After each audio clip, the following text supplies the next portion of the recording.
UP विधानसभा के आखिरी दिन जमकर दहाड़े मुख्यमंत्री योगी, विपक्ष को दिया करारा जवाब। मुख्यमंत्री योगी ने कहा, यूपी को हमने बॉटम 3 से टॉप 3 तक पहुंचाया। 8, साढ़े 8, 9 वर्षों के दौरान उत्तर प्रदेश के अंदर जो परिवर्तन आया है,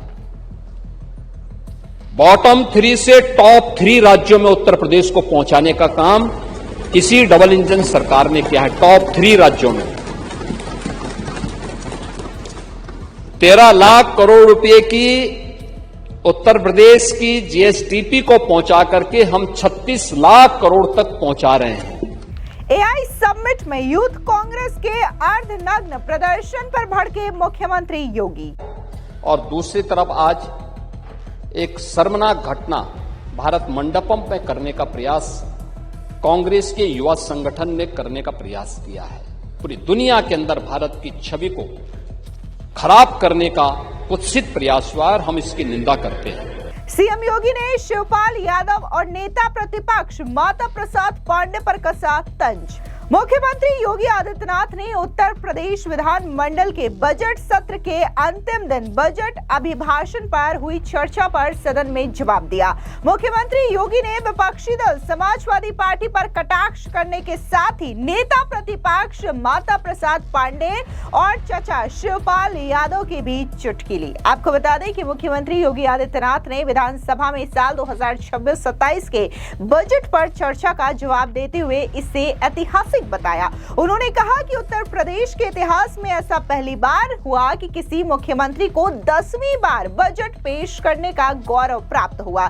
चर्चा में सत्ता पक्ष के 109 और विपक्ष में 58 सदस्यों ने भाग लिया। मुख्यमंत्री ने बताया कि 31 मार्च से पहले सभी विभाग अपनी नई कार्य योजना प्रस्तुत करेंगे। उन्होंने आंकड़ों के माध्यम से बताया कि साल 2016-17 में राजकोषीय घाटा 4% से अधिक था, जो अब घटा करके 2% रह गया है। इस दौरान मुख्यमंत्री योगी आदित्यनाथ ने अखिलेश यादव के चाचा शिवपाल यादव और नेता प्रतिपक्ष माता प्रसाद पांडे पर भी जोरदार तरीके से कटाक्ष किया। क्या कुछ मुख्यमंत्री ने कहा, सुनिए। 2026-27 का ये बजट है और 2026-27 के इस बजट के बारे में मैंने जो बताया कि देर रात्रि में जब भी मैं अगले दिन के बिजनेस के बारे में संसदीय कार्य मंत्री को बातचीत करने का प्रयास करता था 8, साढ़े 8 बजे, एक दिन मैंने 9 बजे, साढ़े 8, 9 बजे के आसपास किया तो पता लगा तब मंत्री जी सदन में हैं, सदन चल रहा है। यानी ये दिखाता है कि वास्तव में माननीय सदस्यों ने रुचि ली है। और ये बजट हमारे लिए बहुत महत्वपूर्ण इसलिए भी है कि उत्तर प्रदेश के इतिहास में किसी मुख्यमंत्री को 10वां बजट प्रस्तुत करने का अवसर प्राप्त हुआ, तो पहली बार हुआ है। और बजट भी ऐतिहासिक है, यानी 9,12,696 करोड़ रुपए का यह बजट यहां पे प्रस्तुत किया गया है। इसके बारे में बहुत सारी चीजें नेता प्रतिपक्ष ने यहां पर कही भी हैं कि वित्तीय स्वीकृति समय पे नहीं दी जाती है, लेकिन वह सच नहीं है। मैं इन सब बातों पे भी बात करूंगा कि कुल बजट कि कितनी स्वीकृतियां पहले की सरकारों में जारी होती थी और कितना हमारे सरकार के समय जारी हो रही है और कितना पैसा खर्च हो रहा है। सदन की कार्रवाई में जो अनुदान मांगों पर विभागों के जो विभिन्न विभागों के अनुदान मांगों पर चर्चा होती है, उसके पीछे का उद्देश्य भी होता है, एक गाइडलाइन होती है। और गाइडलाइन इस बात को लेकर होती है कि बजट पास होने के बाद 31 मार्च के बाद जब 1 अप्रैल से नया वित्तीय वर्ष प्रारंभ हो, तो सभी संबंधित विभाग अपनी कार्य योजना बना करके, वर्ष भर की कार्य योजना बना करके उसको व्यवस्थित रूप से लागू करने का प्रयास प्रारंभ कर लें। अगर पहले से कार्य योजना बनी होगी तो उसकी गाइडलाइन के ही अनुदान की मांगों पे चर्चा होती है कि अनुदान की मांगों को हमारा क्रम क्या होगा, किस किस मद में कितना पैसा जाना है और उस पैसे को खर्च करने की हमारी प्रक्रिया क्या होगी। उसके पीछे का उद्देश्य ये है और उस उद्देश्य की पूर्ति करने के लिए ही वहां पे सभी विभागों का नहीं लेकिन कुछ विभागों का लिया गया। और मुझे प्रसन्नता है कि यहां पे कल मेरे 4 सहयोगियों ने अपने विभागों के अनुदान मांगों पर विस्तार से अपनी कार्य योजना को सदन के सामने प्रस्तुत किया और अन्य सभी विभाग उसी प्रकार की कार्य योजना को यहां पे प्रस्तुत करेंगे। ये महत्वपूर्ण है। आपने जो बातें यहां पर कही हैं, मैं देख करके आश्चर्य कर रहा था और मुझे लगता था कि नेता प्रतिपक्ष उम्र के हिसाब से आंकड़ों में घालमेल नहीं करेंगे। एक बार तो उन्होंने ऐसा प्रयास किया था कि कभी कभी संगत का प्रभाव होता है, तो मुझे लगा कि ऐसा लगता है कि चच्चों का प्रभाव भी आप पे आ गया है। और वो प्रभाव इस बात को आ गया जब आपने कहा कि राजकोषीय घाटा आपका जो है वह इतना ज्यादा है, आप उत्तर प्रदेश पे उधार इतना ज्यादा है। मुझे लगता है कि वह सच नहीं था। तो वित्त मंत्री जी ने तत्काल वो अपने प्रतिक्रिया वहां पर व्यक्त कर दी और उन्होंने इस बात को कहा कि नहीं, ऐसा नहीं है। देखिए, मैं आपके सामने प्रस्तुत करूंगा कि जो राजकोषीय घाटा है, जो कुल जीएसडीपी का हमारे पास कितना यानी हम कुल कितना घाटा हमारे पास है, उसके बारे में अगर आप देखेंगे तो 16-17 जब प्रदेश में समाजवादी पार्टी की सरकार थी तब इसका प्रतिशत था 4.39%। और आज के दिन पर 25-26 में, हम इस समय 25-26 में हैं, इस समय है यह 2.97% है ये, यानी उससे काफी कम है। इसका मतलब हमारा वित्तीय प्रबंधन बेहतर है और इस वित्तीय प्रबंधन के लिए ही आज देश भर के बैंकर्स यूपी पे विश्वास करते हैं। ऋणग्रस्तता की बात करते हैं तो आपके समय में जो ऋणग्रस्तता थी 16-17 में, ये लगभग 30% थी और आज यह 26% के आसपास है।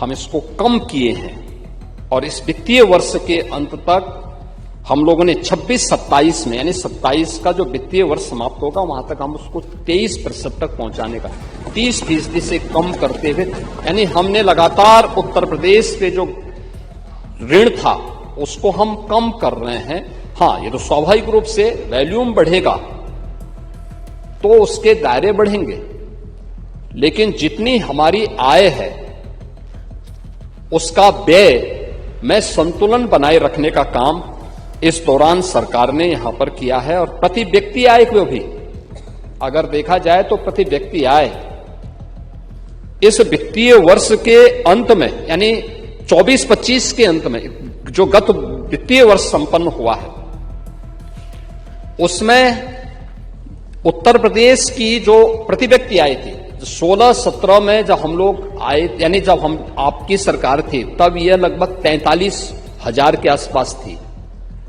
और जब हम लोग इस वित्तीय वर्ष के अंत में, यानी 31 मार्च तक जाएंगे तो यह 1,20,000 क्रॉस कर चुकी होगी। क्या 43,000 में और 1,20,000 में कोई अंतर नहीं है? दूसरा, इस बात पे भी हमें ध्यान देना होगा कि समाजवादी पार्टी के समय में उत्तर प्रदेश क्या था।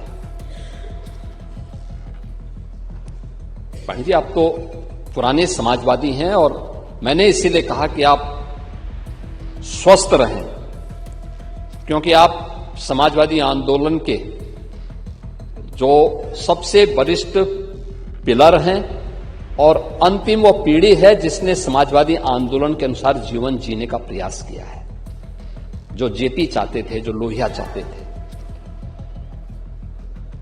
हां, आपके पीछे शिवपाल जी जैसे कुछ लठैत भी थे जो उसके अनुसार जीने का प्रयास करते थे, लेकिन आप लोगों ने उसके अनुरूप संघर्ष किया, लेकिन आने वाली पीढ़ी ने प्रदेश का क्या हाल किया।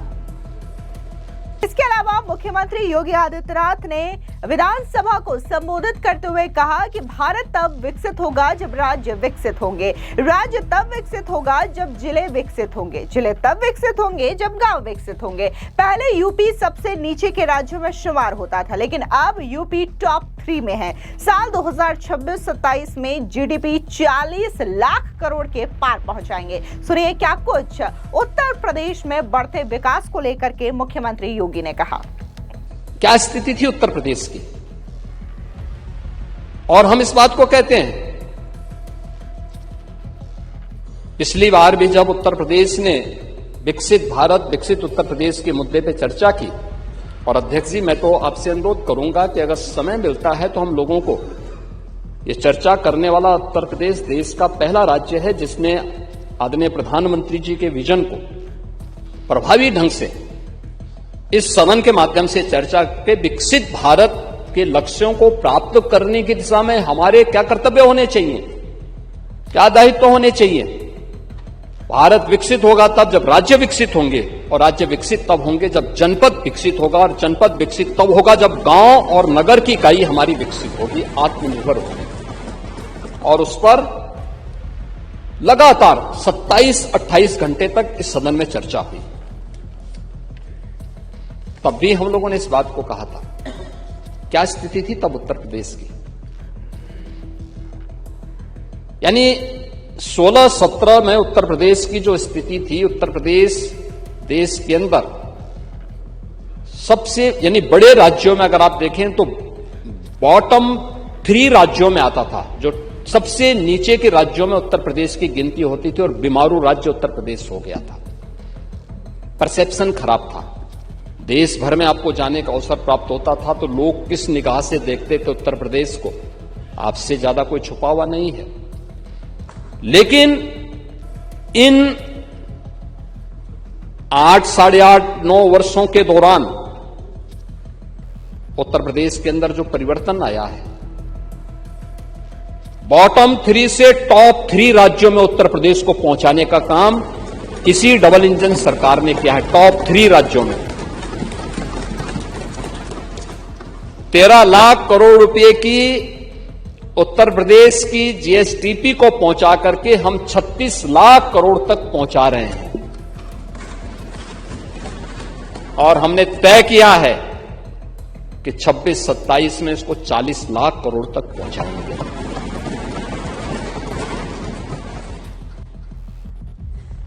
परसेप्शन चेंज हुआ है। अब 2017 के पहले कोई भी व्यक्ति रहा होगा, कोई भी व्यक्ति रहा होगा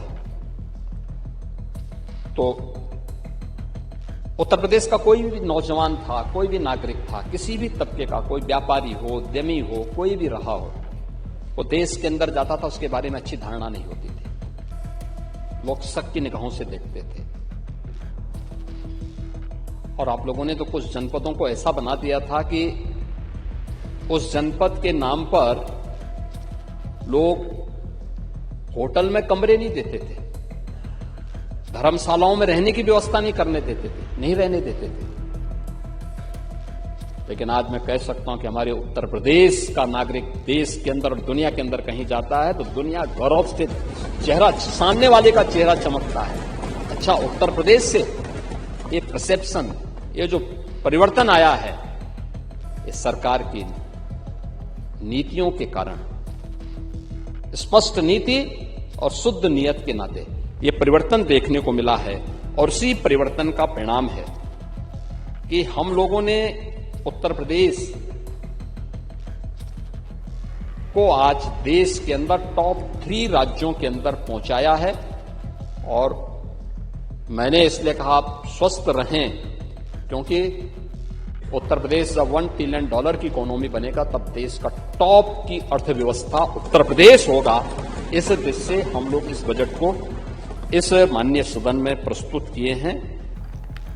हालांकि इस दौरान मुख्यमंत्री योगी आदित्यनाथ ने यह भी कहा कि उत्तर प्रदेश पहला राज्य है जिसने अपने बजट से किसी बैंक से कर्जा नहीं लिया, किसी वित्तीय संस्थान से कर्जा नहीं लिया। हमने तो देश और प्रदेश के अंदर 86 लाख किसानों का 1 लाख रुपए तक का कर्जा माफ किया था। साथ ही मुख्यमंत्री योगी ने कहा कि हमने भ्रष्टाचार पर रोक लगाई और सरकारी पैसों का लीकेज भी रोका है। सुनिए क्या कुछ मुख्यमंत्री ने कहा। मुझे याद है हम लोगों को जब 2017 में किसानों के कर्ज को माफ करना था, लघु और सीमांत किसानों के, पैसा कहां से आएगा ये चर्चा थी। बैंकर्स के पास जाते थे, परसेप्शन खराब था, कोई कर्ज देने को तैयार नहीं था। मैं उस समय के वित्त सचिव को अपने सामने बिठाया, मैंने कहा मुझे बताओ तो कि भाई खर्चा क्या है, क्या क्या कहां पे है। और हम लोगों ने उस समय जो योजना बनाई थी और उसके बाद जो बजट बनाया था, उत्तर प्रदेश पहला राज्य है जिसने अपने बजट से किसी बैंक से कर्जा नहीं लिया, किसी वित्तीय संस्थान से कर्जा नहीं लिया और प्रदेश के अंदर 86 लाख किसानों के 1 लाख रुपए तक के कर्ज माफी के कार्यक्रम को संपन्न किया था। उत्तर प्रदेश ने किया था। ये सारा पैसा हमने बजट से दिया था। हम लोग आए थे, बजट प्रदेश का खजाना खाली, बैंक कोई पैसा देने को तैयार नहीं। हां, हमने लीकेजेस रोके, भ्रष्टाचार पर प्रभावी अंकुश लगाया और प्रभावी अंकुश लगाने का परिणाम था कि प्रदेश की वित्तीय स्थिति सुदृढ़ होती हुई दिखाई दी। और आज हम लोग इस स्थिति में पहुंचे। पीएलए को हम लोगों ने इसीलिए बंद किया कि 31 मार्च तक जो पैसा खर्च होगा वो वहां रहेगा, या जिस योजना का पैसा जाएगा वो वहां रहेगा, शेष पैसा वापस आ जाएगा। क्योंकि डंप पड़ता था, वो पैसा डंप पड़ा रहता था। उस पैसे का उपयोग हो सके, हम इसलिए उस पैसे को वापस लेते हैं और डिमांड के अनुसार फिर उस पैसे को यहां से वापस भेजते हैं। उसके अनुरूप ये कार्रवाई आगे बढ़ती है। हम लोगों ने इस बारे में इस बात को, यानी जो यहां पे मैंने पहले भी कहा कि जो कुछ कल जो यहां पे एक अधिनियम पारित किया है माननीय सदन ने, FRBM से संबंधित रिजर्व बैंक की गाइडलाइन के अनुरूप, ये रिजर्व बैंक की गाइडलाइन है किसी भी राज्य के लिए और उसी को उत्तर प्रदेश फॉलो भी कर रहा है कि हम लोग FRBM की उस अधिनियम के अंतर्गत ही हमारे ऊपर कोई भी कर्ज हो और हमारी जो वित्तीय अनुशासन हो उसके अनुरूप हो। और उत्तर प्रदेश देश के अंदर उन राज्यों में से है, उसमें अग्रणी राज्य है जिसने रिजर्व बैंक की इस गाइडलाइन को अक्षरशः पालन किया है और उसको कहीं भी विचलित नहीं होने दिया है। इसके अलावा मुख्यमंत्री योगी आदित्यनाथ ने प्रदेश में युवाओं के रोजगार और इसके नए सृजन अवसर को लेकर के भी खुल करके बात की। मुख्यमंत्री योगी आदित्यनाथ ने MSME और 1 डिस्ट्रिक्ट 1 प्रोडक्ट का भी जिक्र करते हुए क्या कुछ कहा, सुनिए। कि हम लोग जब आए थे तब उत्तर प्रदेश के अंदर जो हमारा क्रेडिट डेबिट रेशियो था, CD रेशो, बैंक में उत्तर प्रदेश का नागरिक जितना पैसा जमा करता था उसका केवल 43 से 44% ही उत्तर प्रदेश के अंदर खर्च हो पाता था। हम लोगों ने इसको बढ़ाया। जब उद्योग लगे, इंफ्रास्ट्रक्चर बनना प्रारंभ हुआ, तो आज ये लगभग 61-62% तक पहुंच चुका है। यानी लगातार वह पैसा, यूपी का पैसा यूपी में लगे, इसके लिए लगातार कार्यक्रम चल रहे हैं और इसके माध्यम से लाखों नौजवानों ने अपने रोजगार के सृजन को भी आगे बढ़ाने का काम किया है। आप रोजगार की बात कर रहे थे, आपने सही कहा कि सरकारी नौकरी के साथ साथ स्थानीय स्तर पर भी रोजगार का सृजन होना चाहिए और सबसे बड़ा उसका माध्यम होता है एमएसएमई। जिस राज्य के पास एमएसएमई का सबसे बड़ा नेटवर्क होगा, सस्ता मैन पावर होगा, कुशल मैन पावर होगा, वह राज्य बड़े औद्योगिक निवेश को करने में सफल हो सकता है। 17 के पहले ये संभावनाएं थी, लेकिन आप लोगों की सरकार के भय के नाते उस समय कोई व्यक्ति प्रदेश के अंदर निवेश करने को तैयार नहीं था। एमएसएमई यूनिट की हालत बहुत खराब थी। ऐसा नहीं कि ये हमने बनाए हो, ऐसा नहीं, हम लोगों ने तो प्रोत्साहन दिया उनको। मुरादाबाद का ब्रास वर्षों से चला रहा है, सदियों से चला रहा है। फिरोजाबाद का ग्लास सदियों से है।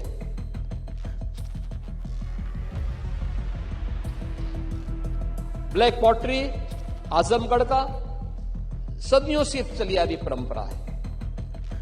गोरखपुर का टेराकोटा सदियों से परंपरागत चली आ रही परंपरा है। भदोई की कालीन सदियों की परंपरा है। लेकिन ये सब हताश और निराश थे।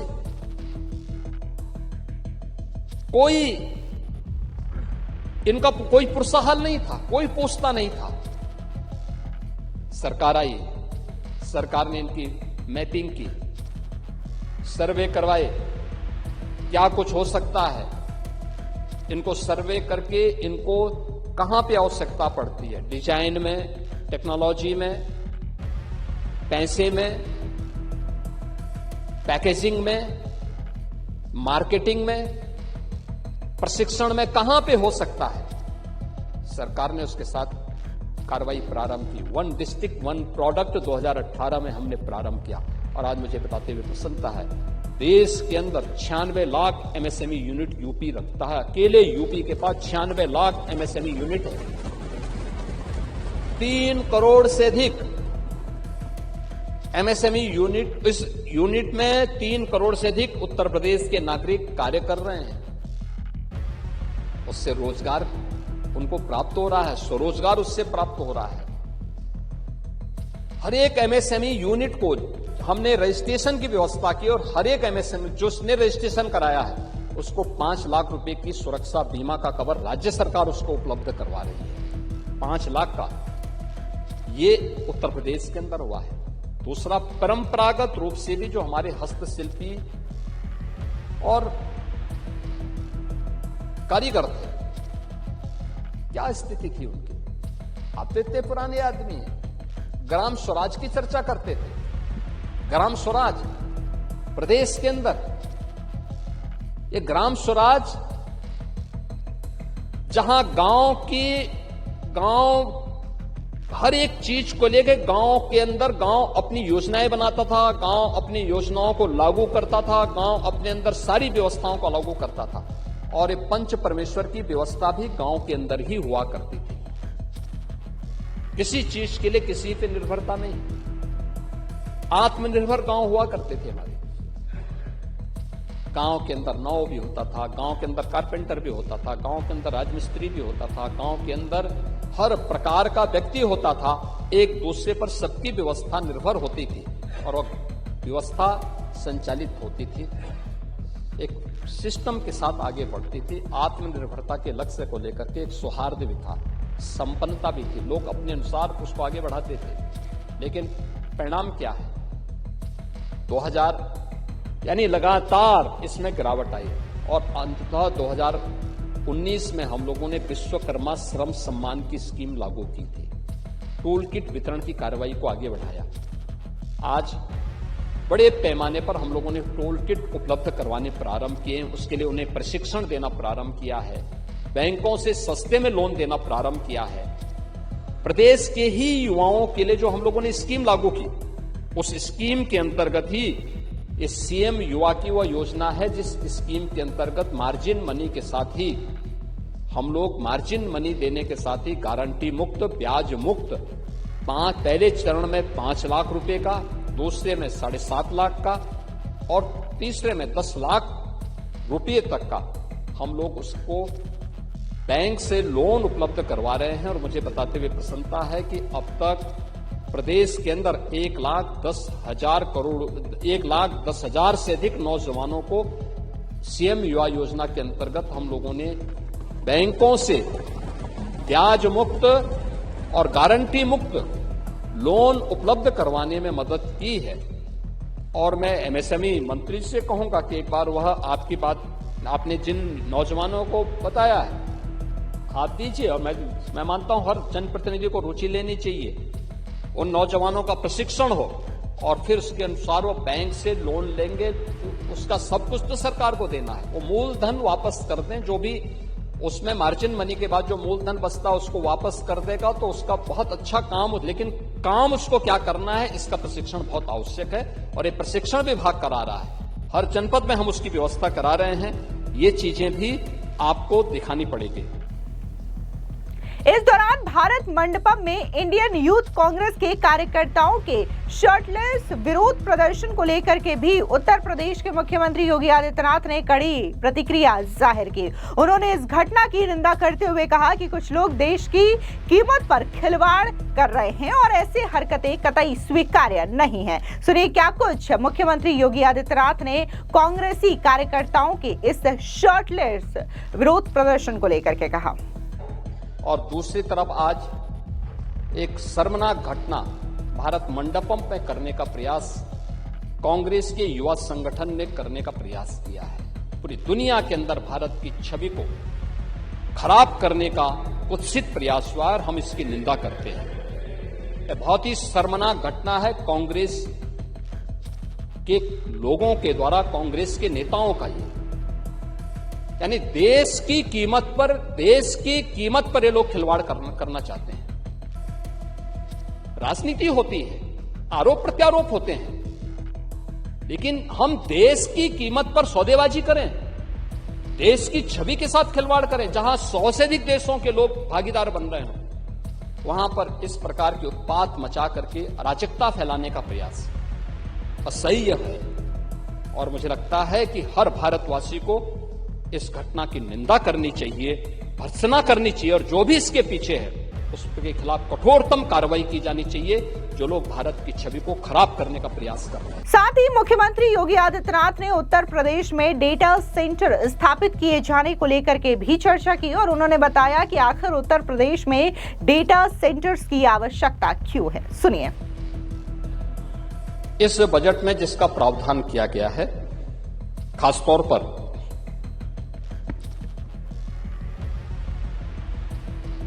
डाटा सेंटर की स्थापना के बारे में हम लोगों ने जो स्टेट डाटा सेंटर अथॉरिटी के गठन की बात की है, डाटा क्या है और इसके बारे में मुझे लगता है कि कुछ उदाहरण के साथ में मैं माननीय सदन का ध्यान भी आकर्षित करना चाहूंगा कि कैसे इसका इंपैक्ट होता है और कैसे एक गेम चेंजर हो सकता है, प्रभाव क्या है इसका, कैसे हो सकता है। यानी डाटा के बारे में आज पूरी दुनिया के अंदर ये मान्यता है। पहले एक समय था जब दुनिया के अंदर ऑयल इकोनॉमी मानी जाती थी, यानी जिसके पास तेल है अर्थव्यवस्था पर उसका कब्जा है। बाद में जितनी भी अन्य टेक्नोलॉजी आई, जिसको आप आज की इमर्जिंग टेक्नोलॉजी के रूप में जानते हैं, या फिर अलग अलग समय में आई जिसका एकाधिकार था, उन लोगों ने उस पर अपना आधिपत्य स्थापित करने का प्रयास किया। लेकिन आज के समय में जो हमारा मानना है कि, और पूरी दुनिया भी इस बात को मानती है कि एआई आज के समय का जो सबसे बड़ा वो बनने जा रहा है, वो एआई बनने जा रहा है। और एआई ही ऑयल का स्थान लेने वाला है। और किस रूप में लेने जा रहा है इसके बारे में सबसे पहली जो रिक्वायरमेंट उसकी है वो डाटा सेंटर की है। और डाटा सेंटर की दृष्टि से उत्तर प्रदेश के अंदर ने अपने कई कदम बढ़ाए हैं। हमने उसके लिए डाटा सेंटर क्लस्टर की स्थापना की कार्यक्रम को आगे बढ़ाया है।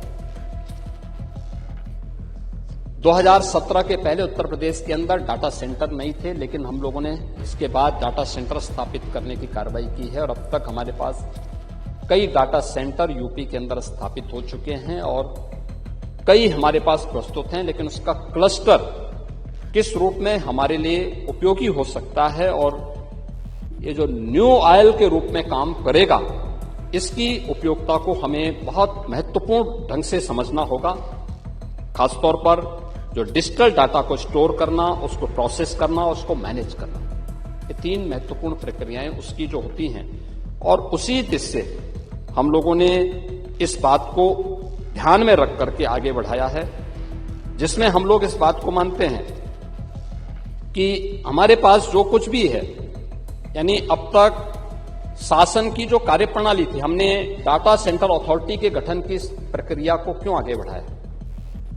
आप अक्सर देखते रहे होंगे, आप तो मंत्री भी रहे हैं, अध्यक्ष के रूप में भी आपने, इस सदन के माननीय स्पीकर के रूप में भी आपने लंबे समय तक आपने कार्य किया है। आप देखते रहे होंगे और बहुत बार गलती मंत्रियों की नहीं होती है, लेकिन उन विभागों के माध्यम से कोई एक तरीके को माध्यम नहीं होता है, वो अलग अलग डाटा अलग अलग समय में देते रहे। एक ही चीज के आंकड़े अलग अलग समय में अलग अलग एक ही विभाग दे देता है। इससे बचने के लिए, क्योंकि सही डाटा नहीं होता तो हम उसके अनुसार फिर कार्य योजना और उसके अनुरूप रणनीति नहीं तैयार कर पाते हैं। और इसके लिए एक ये व्यवस्था, हमारी अप्रोच हमारा क्या होता था, अब तक हमारा जो अप्रोच होता था वह समस्या से समाधान की तरफ होता था। हम उसके बारे में ये नहीं कर पाते थे कि हमें फ्यूचर क्या करना है, इसका फ्यूचर क्या होगा, आगे क्या हमारी रणनीति होनी चाहिए।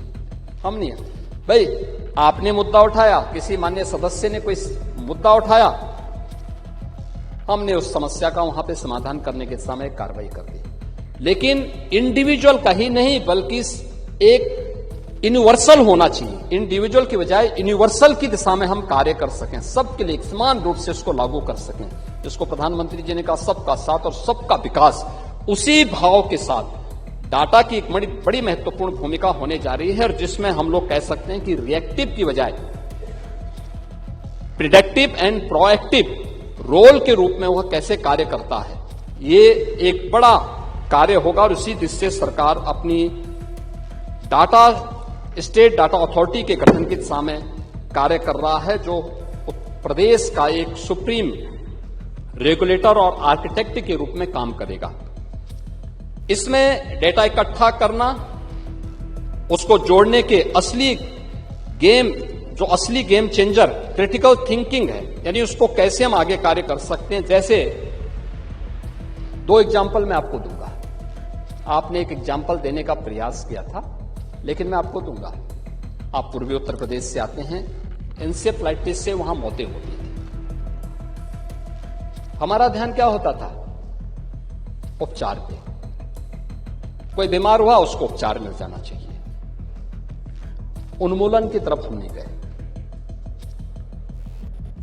हम लोग 17 में आए, आदरणीय प्रधानमंत्री जी ने भी कहा कि उपचार के लिए जो भी आपको चाहिए उतना पैसा लगाइए, सब कुछ ठीक करिए, हॉस्पिटल्स ठीक करवाइए, सब कुछ ठीक करो, लेकिन उन्मूलन पर हमारा फोकस होना चाहिए। हम लोगों ने डाटा इकट्ठा किया और डाटा एकत्र करने के बाद हम लोगों ने इस बात पर फोकस किया कि वास्तव में इस बीमारी के पीछे क्या है, क्योंकि जब तक डाटा नहीं होते थे इंडिविजुअल की ही हम उपचार की व्यवस्था करते थे। आज भी होता क्या है, आपने ऑर्सनिक की बात की, आपने कुछ क्षेत्रों में फ्लोराइड की समस्या आती है। आप देखते होंगे अलग अलग स्थानों पर प्रदेश के अंदर 9 क्लाइमेटिक जोन है, क्लाइमेटिक जोन के अनुसार अलग अलग क्षेत्रों में अलग अलग प्रकार की बीमारियां भी अलग अलग समय में देखने को मिलती है। हर जगह डेंगू नहीं होता, हर जगह इंसेफ्लाइटिस यूपी के अंदर नहीं होता, हर जगह मलेरिया नहीं होता, हर जगह कालाजार या चिकनगुनिया नहीं होता। ये सभी बीमारियां अलग अलग जगह में, या हर जगह कैंसर नहीं होता। अलग अलग जगह अलग अलग प्रकार की बीमारियों को उसके क्लाइमेटिक जोन के अनुरूप बीमारियां भी उसके अनुसार ही वहां पर देखने को मिलती है, वहां की जो भी जैव पारिस्थितिकी दिखती है उसके अनुरूप दिखने को मिलती है। हम लोगों ने वहां पे भी इस चीज को किया, ये डाटा इकट्ठा किया। डाटा इकट्ठा करने के बाद इस चीज को पाया कि आखिर ये जो मरीज हैं कहां से ज्यादा आ रहे हैं, कारण क्या है। हम लोग एक निष्कर्ष पर पहुंचे थे और पहुंचे थे कि दो कारण है।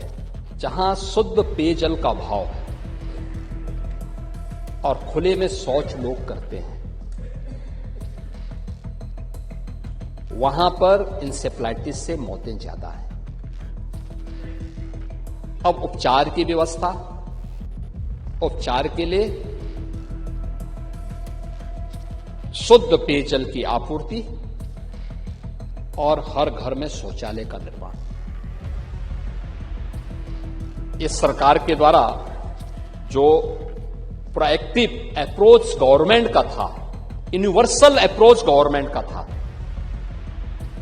इंडिविजुअल के लिए भी किया गया, लेकिन यूनिवर्सल जब किया गया, परिणाम क्या है। परिणाम है जो 1200 से 1500 मौतें होती थी। आप दलितों की बात कर रहे थे, पिछड़ों की बात कर रहे थे कि हम समाजवादी करते थे, लेकिन आप लोग भूल गए कि 4 बार समाजवादी पार्टी की सरकार थी और हर वर्ष 1200 से 1500 मौत अनुसूचित जाति, अति पिछड़ी जाति, अल्पसंख्यक समुदाय और गरीबों के बच्चों की होती थी, केवल इंसेफ्लाइटिस से। और 17 में ये बीमारी 17 तक देखने को मिली। ये सारे डाटा हमने एक साथ इकट्ठे करने के लिए टीमें लगाई, बहुत सारे संगठनों को हमने एक साथ जोड़ा था, बहुत सारे विभाग एक साथ जुड़े थे और फिर हम लोगों ने जब एक साथ फोकस्ड कार्रवाई की, परिणाम क्या है। 19 के बाद इंसेफ्लाइटिस का उन्मूलन हो गया है। आज इंसेफ्लाइटिस की बीमारी नहीं है और हर बच्चा बच गया है। हमने उसको जाति के आधार पर नहीं देखा है, हमने उसको किसी उस आधार पर नहीं देखा है। आप लोगों का नजरिया जाति का हो सकता है, आप लोग जाति के आधार पर सोचते हैं और इसलिए हम लोग उस पे नहीं करते। हम लोगों का यह मानना है कि शासन की सुविधा को प्राप्त करने का अधिकार हर व्यक्ति का होना चाहिए, हर नागरिक का होना चाहिए, उस राज्य के हर नागरिक का होना चाहिए। शासन को भेदभाव नहीं करना चाहिए। कानून की निगाहों में शासन की योजनाओं का लाभ समान रूप से सबको मिलना चाहिए और इसीलिए सरकार इस बारे में कहती है कि मूल जानना बड़ा कठिन है। दिनकर की पंक्तियां मुझे याद आती हैं, आप लोग भी गाते रहे होंगे अपने समय में, कि मूल जानना बड़ा कठिन है नदियों का, वीरों का, धनुष छोड़कर और गोत्र क्या होता रणधीरों का। पाते हैं सम्मान तपोबल से भूतल पर सूर और जाति जाति का शोर मचाते केवल कायर क्रूर। आप लोग केवल जातीय आधार पर समाज को बांटते रहे। उस दलित के बच्चे के बारे में नहीं सोचते थे जो इंसेफ्लाइटिस से पीड़ित होकर के दम तोड़ता था। उस अति पिछड़ी जाति के बच्चे के बारे में नहीं सोचते। संजय निषाद, डॉक्टर संजय निषाद जी की पीड़ा वैसे ही नहीं थी, उनकी पीड़ा इस बात को रही होगी। आपकी पीड़ा तो इसलिए थी कि आप लोग ये चाहते थे कि वो आप लोगों का पिछलग्गू बना रहे और मंत्री ना बने। लेकिन मैं वही कह रहा हूं ना, लेकिन आज एक गरीब का बच्चा, अगर एक गरीब का बेटा और गरीब का नेता मंत्री बन गया तो समाजवादियों को बुरा लग गया कि परिवार से कैसे हट गए आए। और उसके लिए सरकार के प्रयास, आपके सिद्धार्थनगर तो इसका एक प्रकार का एपिसेंटर था। सबसे ज्यादा पेशेंट में जो इंसेफ्लाइटिस के मरीज माने जाते थे आपके सिद्धार्थनगर जनपद से आते थे और सबका उपचार गोरखपुर में ही बीआरडी मेडिकल कॉलेज में होता था। क्या स्थितियां थी। दम तोड़ देते लोग। बल आपके देवीपाटन कमिश्नरी के अंदर अज्ञात बीमारी दिखाई जाती थी। मुझे याद है, मैं 2007 में बलरामपुर गया। मैं बलरामपुर में गया था तो एक डिस्ट्रिक्ट हॉस्पिटल में मैंने एक न्यूज़पेपर में पढ़ा कि अज्ञात बीमारी से 10 बच्चों की मौत हुई। मैं भौचक था। मैंने कहा कि 2007 में इनसे ये जो है अज्ञात बीमारी कौन सी है ये। तो मैं सांसद था, मैं हॉस्पिटल चला गया। हॉस्पिटल गया, मैंने देखा वहां पे जो लक्षण थे, लक्षण के बाद मैंने सीएमओ से मुलाकात की। वो मेरे संसदीय क्षेत्र का हिस्सा नहीं था, लेकिन मैं सीएमओ से मुलाकात किया। मैंने उनसे पूछा, मैंने कहा भी ये जो बच्चे हैं, ये बच्चे तो ये जो लक्षण है इंसेफ्लाइटिस के दिखते हैं। उन्होंने कहा लेकिन हमारे पास उपचार की व्यवस्था नहीं। तब समाजवादी पार्टी की सरकार थी। उन्होंने कहा हमारे पास उपचार की व्यवस्था नहीं है, हम क्या कर सकते हैं, और इसलिए हम लोग इन चीजों पर वो नहीं करते, इसलिए अज्ञात बीमारी बता करके मरना है तो मरने दीजिए। ये टिप्पणी थी उस समय के आपकी सरकार के समय के एक सीएमओ के। और हम लोगों ने जब आए, हम लोगों ने व्यवस्था दी। आज इंसेफ्लाइटिस से मौत 0 है। पांडे जी देखिए, इस चीज को देखा जाना चाहिए, रिजल्ट क्या है, परिणाम क्या है। आप घोषणाएं बड़ी बड़ी करें लेकिन परिणाम ना आए, उस परिणाम का मतलब क्या है। आप घोषणाएं बहुत करें कि हमने 3 लाख करोड़ रुपए में इतना काम कर लिया। क्या काम कर लिया? मैं तो JPNIC, Purvanchal expressway, Gomti river front, इन सबकी तो मैं चर्चा कर ही चुका हूं, बता ही चुका हूं। लेकिन रिजल्ट क्या है? यूपी के ओवरऑल परसेप्शन पर क्या प्रभाव पड़ा, क्या दे दिया समाजवादी पार्टी ने, ये महत्वपूर्ण है। और आज हम क्या दे रहे हैं? हमने सबसे पहले उत्तर प्रदेश के हर नागरिक को गौरव के साथ सीना तान करके देश और दुनिया के अंदर जाने का अधिकार दिया है। वो जाए और पूरी दुनिया के अंदर बोल सकता है कि मैं उत्तर प्रदेश का नागरिक हूं, जो देश की आबादी का सबसे बड़ा राज्य है। वो बोल सकता है, वो जा सकता है कहीं भी, कोई समस्या नहीं। हर व्यक्ति सम्मान की निगाहों से देखता है, ये परसेप्शन दिया है। आज देश और दुनिया का हर बड़ा उद्यमी, कल हमारे औद्योगिक मंत्री यहां बोल रहे थे, आज उत्तर प्रदेश के अंदर निवेश करने का इच्छुक है। हर बड़ा उद्यमी निवेश करने का इच्छुक है। आपको बता दें कि उत्तर प्रदेश के विधानमंडल में बजट सत्र पेश किया गया और इसी बजट सत्र के आखिरी दिन का जो सेशन रहा, उसमें मुख्यमंत्री योगी आदित्यनाथ ने अपना अभिभाषण दिया। विपक्षी दलों की ओर से जो सवाल उठाए गए, इसका भी मुंहतोड़ तरीके से जवाब देते हुए मुख्यमंत्री योगी आदित्यनाथ ने यह बताया कि जब हमें सरकार सौंपी गई, यानी कि जब हम सरकार में आए साल 2017 में, तब यूपी की स्थिति क्या थी, भ्रष्टाचार किस कदर हावी था, इसी के साथ ही कानून व्यवस्था का क्या हाल था। इन तमाम चीजों को लेकर के मुख्यमंत्री योगी आदित्यनाथ ने जिक्र किया और साथ ही उन्होंने ये भी बताया कि कैसे अब उत्तर प्रदेश में न सिर्फ कानून का राज चलता है, बल्कि भ्रष्टाचार पर भी पूरी तरीके से रोक लगाई गई है और अब उत्तर प्रदेश जो है वो देश के टॉप 3 राज्यों में शुमार है। फिलहाल इस पूरी खबर पर आपकी क्या राय है, कमेंट सेक्शन में जरूर बताएं। धन्यवाद।